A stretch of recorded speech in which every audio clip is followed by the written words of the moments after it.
Les influenceurs ont beau monter sur un ring, ça n'a rien à voir avec ma pratique des sports de combat. Un sportif professionnel s'entraîne toute sa vie. Les musiciens et les influenceurs gagnent de l'argent, mais pas les pros. Depuis peu, les influenceurs se lancent dans les sports de combat. Je crois que ça mérite qu'on fasse le point.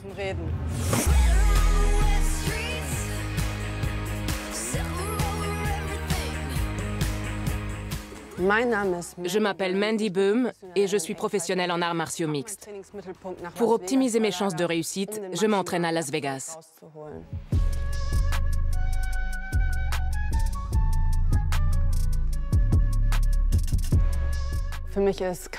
Pour moi, les sports de combat représentent bien plus que de simples entraînements.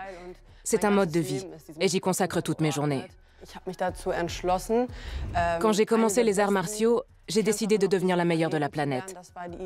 C'était mon objectif dès le début. Salut les amis, Charles Oliveira est de retour après sa défaite contre Islam Makhachev. Et ce week-end, il a réalisé une incroyable performance contre Beneil Dariush. J'aimerais revenir avec vous sur quelques-uns des points forts de ce combat.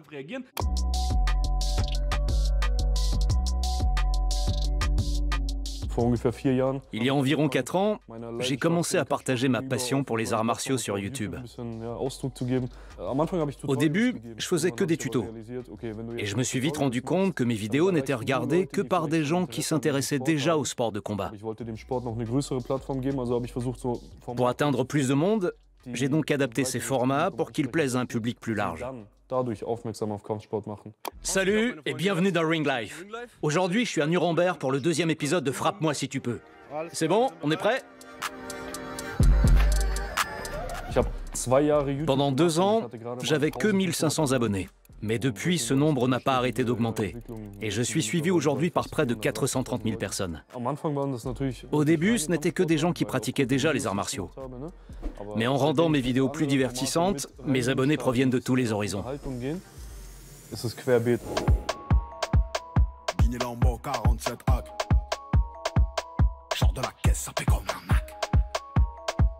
veux me faire le show, tu vas voir la claque. Tu veux faire la course, tu vas voir clap clac. Je dis parfois que les Allemands sont trop civilisés pour les arts martiaux mixtes. Mais les choses sont en train de changer.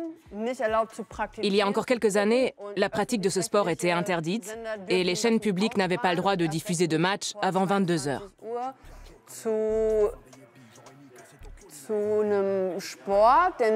Et puis, avec l'arrivée de Conor McGregor, il y a eu un véritable engouement pour le ring. Et ça a aussi touché l'Allemagne. Les gens s'intéressent de plus en plus aux arts martiaux mixtes.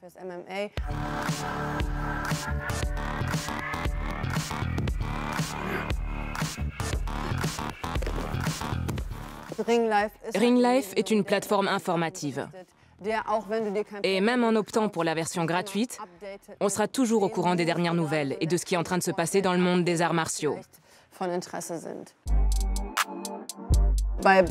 Dans l'univers de la boxe, il s'agit surtout de voir et d'être vu. Et le phénomène est en train de s'étendre aux arts martiaux mixtes, ce qui est une bonne chose. En postant des vidéos de combat, les influenceurs font découvrir ce sport à un public de plus en plus large. Et depuis peu, la nouvelle mode consiste à vouloir se mesurer soi-même à des pros sur le ring. Pour cette première édition des Special Fight Series, le nouveau concept du championnat allemand de MMA, des célébrités vont défier des professionnels des arts martiaux. Aujourd'hui, j'accueille 2 compétiteurs qui vont bientôt s'affronter au cours d'un match de boxe. Salut, je m'appelle Manuel, j'ai 44 ans et je suis musicien. Et bien sûr, je fais du rap.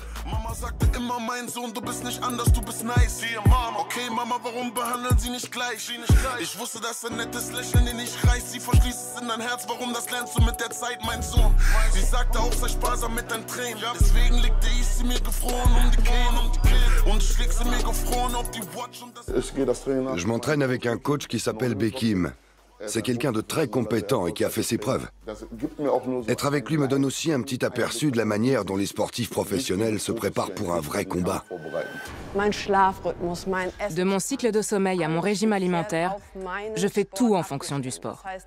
Ça veut dire que je ne mange pas quand j'ai faim, mais uniquement quand c'est le moment idéal pour être la plus performante possible pendant l'entraînement. En général, peu importe où je suis, je fais du sport en permanence. Et je monte sur le ring au moins 2 fois par jour. Mes entraînements sont beaucoup moins intenses que ceux des pros. Et depuis que je m'en suis rendu compte, j'ai encore plus de respect pour les vrais sportifs.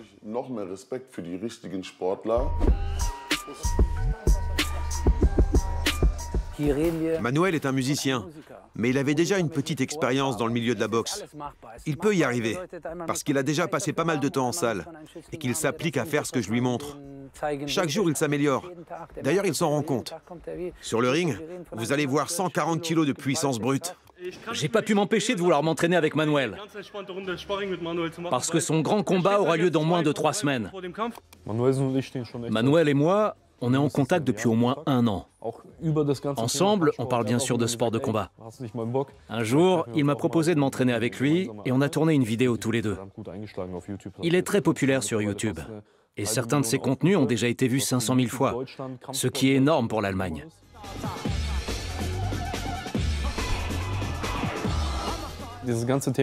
Les influenceurs attirent beaucoup de monde parce qu'ils divisent l'opinion. De nombreuses personnes qui ne s'intéressent pas au sport sont au courant de certains clashs sur Internet.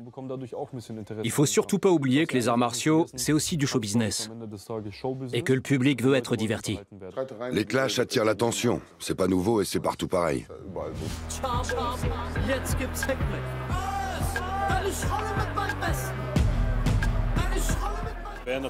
Les personnes qui écoutent du rap allemand connaissent les paroles des chansons.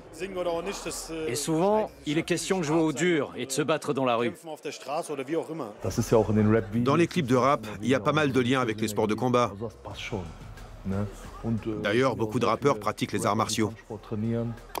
Bienvenue à cette table ronde. Je me présente, je suis le directeur d'All Access Artists. Access All Artists signifie littéralement accès à tous les artistes. Nous essayons de créer des ponts entre le sport et le monde du divertissement, car c'est un secteur économique très en vogue actuellement. Nous travaillons donc avec des influenceurs sportifs pour développer de nouvelles synergies.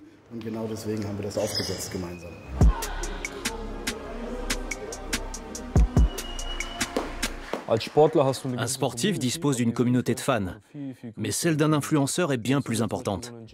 Je vais prendre l'exemple du youtubeur américain Jake Paul. C'est une célébrité qui est suivie par plus de 20 millions de personnes.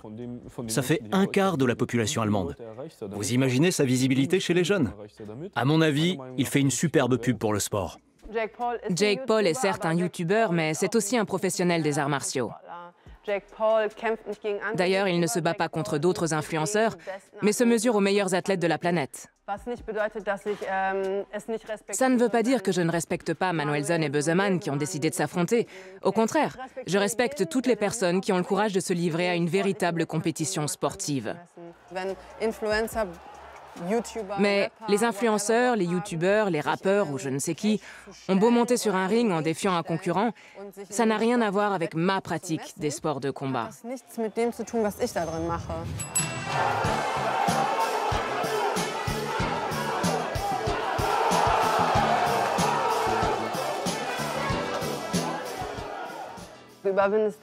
Les sportifs dépassent en permanence leurs limites pour améliorer leur performance. Et ça implique une discipline absolue et un contrôle total de son corps et de son esprit.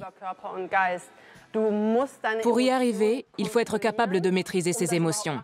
On doit aussi gérer son agressivité ou sa colère et tout mettre en œuvre pour l'évacuer de manière contrôlée. Un sportif professionnel s'entraîne tous les jours de sa vie. Alors que les autres fréquentent la salle d'entraînement pendant 6 à 8 semaines, puis reprennent une vie normale. Je fais du sport et je m'entraîne à fond, mais jamais je ne me comparerai à des boxeurs comme Agit Kabayel ou Christian Eckerlin. Si les pros touchaient les mêmes cachets que les influenceurs, le monde des sports de combat se porterait bien mieux.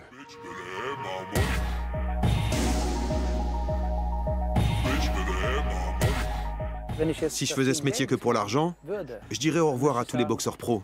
Et je travaillerais qu'avec des musiciens. Parce que ce sont les artistes et les influenceurs qui gagnent de l'argent, pas les pros. C'est une réalité. Qu'est-ce que ça signifie financièrement lorsque des influenceurs se lancent dans le sport? Eh bien, malheureusement, les financeurs préfèrent investir dans des célébrités plutôt que d'apporter aux sportifs le soutien dont ils ont besoin. Grâce aux influenceurs, ils peuvent vendre leurs produits et atteindre un plus grand public cible, indépendamment du fait que tout cela soit authentique ou non. Lors des matchs avec des influenceurs, toutes les places sont vendues, même les VIP. Parfois, des centaines de personnes sont refusées parce que l'événement affiche complet.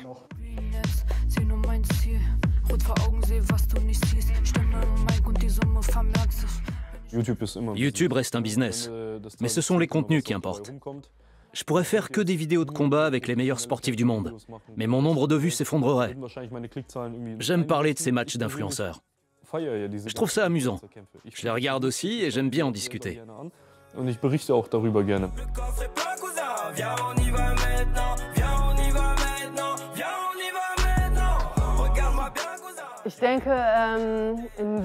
Pour chaque dilemme, et dans la vie en général, on peut toujours retirer du positif de situations difficiles. Et si en fin de compte, les influenceurs permettent de populariser les arts martiaux, de les rendre accessibles au plus grand nombre et de montrer aux jeunes que ces sports sont cool et qu'ils représentent une bien meilleure option que la violence, alors, ouais, il faut foncer. Do it.